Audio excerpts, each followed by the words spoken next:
এই যে আম্মু, তুমি কোথায় যাচ্ছ? ও কিস্তি দিতে। কিস্তি? কিসের কিস্তি?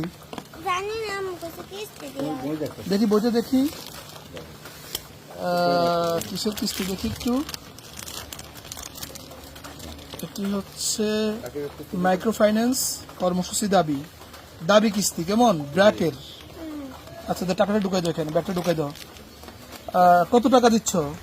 জানি না। আচ্ছা, টাকাটা ব্যাগের মধ্যে ঢুকাই দেন। এই ছোট্ট মেয়ে পানিতে ডুবে যাচ্ছে, তো তোমার কি ভয় লাগতেছে না যে তুমি তো সামনে ডুবে যাবা?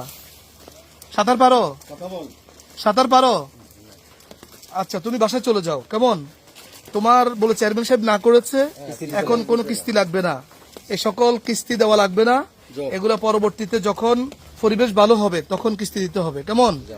যে আমি কিস্তি যারা নিচ্ছেন ব্রাক এবং বিভিন্ন দাবি, বিভিন্ন সমিতির আশা এবং গ্রামীণ এনজিও, যে সকল সমিতির লোকজন কিস্তি নেন, মেহেরবানি করে আপনার এই দুঃসময়ে কারোর থেকে কিস্তি দাবি করবেন না। কিস্তি স্বেচ্ছায় যারা আপনাদেরকে বিকাশে বা অন্য কোনো মাধ্যমে পাঠাতে পারবে সেটা ভিন্ন কথা, কিন্তু কিস্তির জন্য